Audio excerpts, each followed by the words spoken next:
ನಮಸ್ತೆ ಸ್ನೇಹಿತರೆ, welcome back to ಸಮೃದ್ಧಿ ಜೀವನ ಚಾನಲ್. ನೀವು ದುಡ್ಡಿಗೆ ಕೊಡ್ತಾ ಇದ್ರೆ, ಗೌರವವನ್ನು ಕೊಟ್ಟರೆ ಅದು ದುಡ್ಡು ನಿಮ್ಮ ಹತ್ರ ಯಾವಾಗಲೂ ಸದಾಕಾಲ ಉಳಿಯುತ್ತೆ. ನನಗೆ ದುಡ್ಡಿನ ಅವಶ್ಯಕತೆ ಏನಿಲ್ಲ, ನನಗೆ ದುಡ್ಡಿನಗಿಂತ ನೀನೇ ತುಂಬ ಮುಖ್ಯ ಅನ್ನೋ ಒಂದು ಮಾತು ಹೇಳಿದಾಗ ಆ ಒಂದು ಹಣಕ್ಕೆ ನಿಮ್ಮ ಬಗ್ಗೆ ನಿಮ್ಮಿಂದ ದೂರ ಸರಿಬೇಕು ಅನ್ನೋ ಒಂದು ಮನೋಭಾವನೆ ಬರ್ತಾ ಹೋಗುತ್ತೆ. ಹಾಗಾಗಿ ಯಾವಾಗಲೂ ಕೂಡ ನಾವು ಮಾತಾಡ್ತಕ್ಕಂಥ ಮಾತಿನ ಮೇಲೆ ಗಮನವನ್ನು ಇಟ್ಕೊಂಡು ಯಾವಾಗಲೂ ಕೂಡ ನನಗೆ ಹಣ ಅತ್ಯಂತ ಮುಖ್ಯ, ನಾನು ಯಾವಾಗಲೂ ನನ್ನ ಬಳಿ ಹಣವಿರುತ್ತೆ, ನಾನು ಯಾವಾಗಲೂ ಹಣವನ್ನು ಗೌರವಿಸ್ತೀನಿ ಎಂಬ ಈ ರೀತಿಯಾದಂಥ ಪಾಸಿಟಿವ್ ಮಾತುಗಳನ್ನು ಯಾವಾಗಲೂ ಮಾತಾಡ್ತಾ ಇರಬೇಕು. ಹೀಗಿದ್ದಾಗ ಹಣ ಸದಾ ಕಾಲ ನಮ್ಮ ಹತ್ರ ಇರುತ್ತೆ. ಸ್ನೇಹಿತರೆ, ವೆಲ್ಕಮ್ ಬ್ಯಾಕ್ ಟು ಸಮೃದ್ಧಿ ಜೀವನ ಚಾನಲ್. ಪ್ರತಿ ಆಷಾಢ ಶುಕ್ರವಾರ ಯಾವ ರೀತಿಯಾಗಿ ಲಕ್ಷ್ಮೀ ಪೂಜೆಯನ್ನು ಮಾಡೋದ್ರಿಂದ ಧನ ಕನಕದ ಮಳೆ ಸುರಿಯುತ್ತೆ ಎಂಬುದರ ಬಗ್ಗೆ ಇವತ್ತಿನ ದಿನ ತಿಳಿತಾ ಹೋಗೋಣ. ಮಾಡುವ ಕೆಲಸದಲ್ಲಿ ಶ್ರದ್ಧೆ, ಭಕ್ತಿ, ಏಕಾಗ್ರತೆ ಇದ್ದು ಪ್ರಯತ್ನಕ್ಕೆ ಸತತವಾಗಿದೆ, ದೈವ ಬಲವು ತಾನಾಗಿಯೇ ಒಲಿದು ಬರುತ್ತದೆ. ಸ್ನೇಹಿತರೆ, ಎಷ್ಟೋ ಜನರು ಒದ್ದಾಡ್ತಾ ಇರ್ತಾರೆ, ಏನೇ ಮಾಡಿದ್ರು ಕೂಡ, ಎಷ್ಟೇ ಮಾಡಿದ್ರು ಕೂಡ ದೇವರ ಅನುಗ್ರಹವೇ ಇಲ್ಲ, ಕಷ್ಟಗಳು ಕಳೀತಾನೆ ಇಲ್ಲ, ದುಡ್ಡಿದ ದುಡ್ಡು ಕೈಲಿ ನಿಲ್ತಾನೆ ಇಲ್ಲ, ನೆಮ್ಮದಿಯ ವಾತಾವರಣ ಮನೆಯಲ್ಲಂತೂ ಇಲ್ವೇ ಇಲ್ಲ ಅಂತ ಹೇಳುವಂಥ ಮಾತುಗಳನ್ನು ಸಾಮಾನ್ಯವಾಗಿ ನೀವು ಕೇಳ್ತಾ ಇರ್ತೀರಾ ಅಥವಾ ಸ್ವತಃ ಅನುಭವ ಕೂಡ ಪಟ್ಟಿರ್ತೀರಾ. ಇಂತಹ ಸಮಯದಲ್ಲಿ ಉತ್ತಮವಾದದನ್ನು ಮಾಡಿದರೆ ಖಂಡಿತವಾದ ಉತ್ತಮವಾದಂಥ ಬದಲಾವಣೆಯನ್ನು ನೀವು ಕಾಣಬಹುದು. ಅದಕ್ಕಾಗಿ ಕೆಲವೊಂದು ಸಮಯಗಳು ನಮಗೆ ದೇವರು ಅನುಗ್ರಹಿಸಿರ್ತಾನೆ. ಅದೇ ಹೇಳಬೇಕಂದ್ರೆ ಈ ಒಂದು ಆಷಾಢ ಮಾಸ ಇದೊಂದು ದೈವ ಅನುಗ್ರಹವಾಗಿರ್ತಕ್ಕಂಥ ಒಂದು ಮಾಸ. ಈ ಒಂದು ಮಾಸದಲ್ಲಿ ನಾವು ಮಾಡ್ತಕ್ಕಂಥ ಪ್ರತಿಯೊಂದು ಕಾರ್ಯವೂ ಕೂಡ ಅನಂತವಾದಂಥ ಪುಣ್ಯ ಫಲವನ್ನು ನೀಡ್ತಾ ಹೋಗುತ್ತೆ. ಅದರಲ್ಲಿ ಈ ಒಂದು ಮಾಸದಲ್ಲಿ ವಿಶೇಷವಾಗಿ ನಾವು ಮಹಾಲಕ್ಷ್ಮಿ ಆರಾಧನೆಯನ್ನು ಶುಕ್ರವಾರ ದಿನ ಪೂಜೆಯನ್ನು ಮಾಡೋದ್ರಿಂದ ಮನೆಗೆ ಮಹಾಲಕ್ಷ್ಮಿ ಅನುಗ್ರಹವನ್ನು ಕಾಣ್ತಾ ಹೋಗಬಹುದು. ಸಂಕಲ್ಪಪೂರ್ವಕವಾಗಿ ಲಕ್ಷ್ಮಿ ಪೂಜೆಯನ್ನು ಮಾಡೋದ್ರಿಂದ ಹಲವಾರು ರೀತಿಯಾದಂತಹ ಬದಲಾವಣೆಗಳನ್ನು ಕಾಣೋದ್ರ ಜೊತೆಗೆ ಉತ್ತಮ ಫಲವನ್ನು ಕಾಣಬಹುದು. ಸ್ನೇಹಿತರೆ, ಬನ್ನಿ ಈ ದಿನ ಆಷಾಢ ಶುಕ್ರವಾರ ಯಾವ ರೀತಿ ಲಕ್ಷ್ಮೀ ಪೂಜೆ ಬೇಕು ಎಂಬುದರ ಬಗ್ಗೆ ತಿಳಿತಾ ಹೋಗೋಣ. ಆಷಾಢ ಮಾಸವು ಧಾರ್ಮಿಕವಾಗಿ ಪವಿತ್ರವಾಗಿರ್ತಕ್ಕಂಥ ಮಾಸ. ಈ ಮಾಸದಲ್ಲಿ ಮಾಡುವ ಪ್ರತಿಯೊಂದು ಕೆಲಸವೂ ಕೂಡ ತನ್ನದೇ ಆದ ಮಹತ್ವವನ್ನು, ಪ್ರಾಮುಖ್ಯತೆಯನ್ನು ಪಡೆದುಕೊಂಡಿದೆ. ಹೀಗಿರಬೇಕಾದ್ರೆ ಎಲ್ಲ ಮಹಿಳೆಯರು ತಮ್ಮ ಮನೆಗಳಲ್ಲಿ ಎಂದಿಗೂ ಬಡತನಗಳನ್ನು ಮತ್ತೆ ಅನ್ನದ ಕೊರತೆ ಕಾಣಬಾರ್ದು ಅಂತ ಹೇಳಿಬಿಟ್ಟು ಈ ಒಂದು ಮಾಸದಲ್ಲಿ ಮಹಾಲಕ್ಷ್ಮಿ ಆರಾಧನೆಯನ್ನು ಮಾಡ್ತಾರೆ.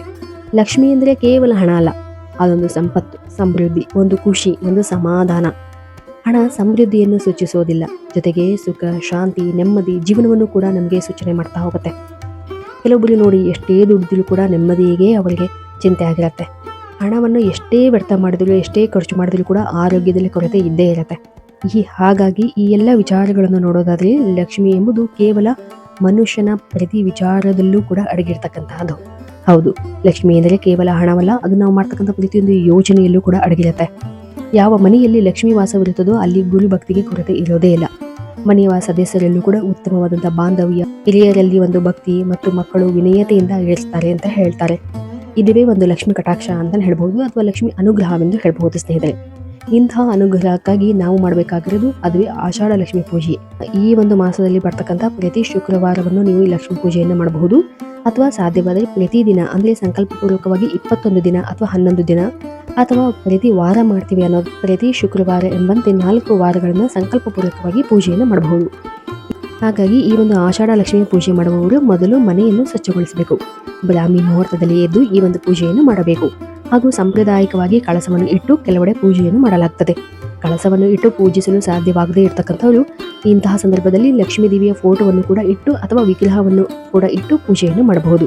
ಇದರ ಮುಂದೆ ಕಾಮಾಕ್ಷಿ ದೀಪ ಅಥವಾ ಯಾವುದಾದರೂ ಮಣ್ಣಿನ ದೀಪವನ್ನು ಇಟ್ಟು ನೀವು ಪೂಜೆಯನ್ನು ಮಾಡಬಹುದು.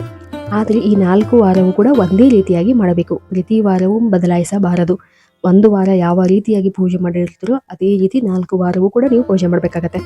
ಅಂದರೆ ದೀಪದ ಪೂಜೆ ಮಾಡುವುದಾದರೆ 4 ವಾರ ದೀಪದ ಪೂಜೆಯನ್ನೇ ಮಾಡಬೇಕು. ಅಥವಾ ಕಳಸವನ್ನು ಇಟ್ಟು ನಾವು ಪೂಜೆ ಮಾಡ್ತೀವಿ ಅನ್ನೋದಾದರೆ 4 ವಾರವೂ ಕೂಡ ನೀವು ಕಳಸವನ್ನು ಇಟ್ಟೇ ಪೂಜೆ ಮಾಡಬೇಕಾಗತ್ತೆ.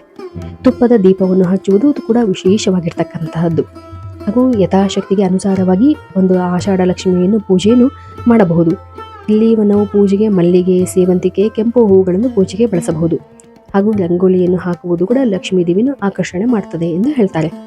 ಹಾಗೂ ಈ ಒಂದು ಸಂದರ್ಭದಲ್ಲಿ ಸುಗಂಧ ಭರಿತವಾದಂತಹ ದೀಪಗಳನ್ನು ಬೆಳಗಿಸಿ ಮಂತ್ರದ ಪಠಣೆಯನ್ನು ಮಾಡುವುದು ಅತಿ ಮುಖ್ಯವಾಗಿರುತ್ತದೆ. ಸ್ನೇಹಿತರೆ, ಅದರಲ್ಲೂ ಲಲಿತ ಸಹಸ್ರನಾಮ ಅಥವಾ ಲಕ್ಷ್ಮೀ ಅಷ್ಟೋತ್ತರ, ನಿಮಗೆ ಬರ್ತಕ್ಕಂಥ ಯಾವುದಾದರೂ ಶ್ಲೋಕ, ಮಂತ್ರಗಳನ್ನು ಪಠಿಸುತ್ತಾ ನೀವು ಈ ಒಂದು ಪೂಜೆಯನ್ನು ಮಾಡಬಹುದು. ಹಾಗೂ ಪೂಜೆಯ ನಂತರ ಕನಕದಾರ ಸ್ತೋತ್ರವನ್ನು ತಪ್ಪದೇ ಹೇಳಬೇಕಾಗತ್ತೆ.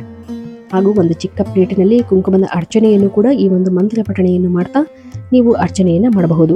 ಇದು ಅತ್ಯಂತ ಶುಭವನ್ನು ತಂದುಕೊಡುತ್ತೆ ಅಂತ ಹೇಳ್ತಾರೆ.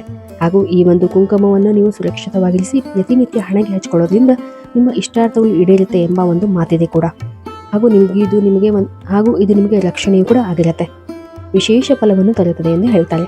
ಸಂಜೆ ವೇಳೆಯಲ್ಲಿ ಕೂಡ ನೀವು ಈ ಒಂದು ಕನಕದಾರ ಸ್ತೋತ್ರವನ್ನು ಪಠಣೆಯನ್ನು ಮಾಡಬಹುದು. ಹಾಗೂ ನೈವೇದ್ಯದ ವಿಚಾರಕ್ಕೆ ಬಂದರೆ ಆಷಾಢ ಮಾಸದಲ್ಲಿ ವಿಶೇಷವಾಗಿ ಲಕ್ಷ್ಮೀ ದೇವಿಗೆ ಸಿಹಿ ಪೊಂಗಲ್, ಸಜ್ಜಿಗೆ, ಹೆಸರುಬೇಳೆ ಪಾಯಸ ಅಥವಾ ಪಾನಕ ಹಾಗೂ ಗುಡಾನ್ನಗಳನ್ನ, ಚಿತ್ರಾನ್ನ ಅಥವಾ ರಿದ್ರ ಅನ್ನ ಅಂತ ಹೇಳ್ತಾರೆ, ಅಥವಾ ಮೊಸರನ್ನ ಅಥವಾ ಶಾಲ್ಯನ್ನ ಅಂತ ಹೇಳ್ತಕ್ಕಂಥ ಈ ರೀತಿಯ ಅನ್ನದ ಪದಾರ್ಥಗಳನ್ನು ಮಾಡಿ ಕೂಡ ನಾವು ನೈವೇದ್ಯವನ್ನು ಮಾಡಬಹುದು.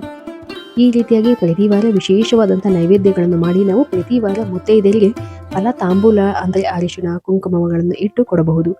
ಹಾಗೂ ನಂತರ ಪ್ರತಿದಿನ ಈ ಒಂದು ಮಾಸದಲ್ಲಿ ಬಾಗಿಲಿಗೆ 2 ದೀಪಗಳನ್ನು ಹಚ್ಚಿ, ಇದರಿಂದಾಗಿ ಮಹಾಲಕ್ಷ್ಮಿಯ ಆಶೀರ್ವಾದವು ದೊರೆಯುತ್ತದೆ.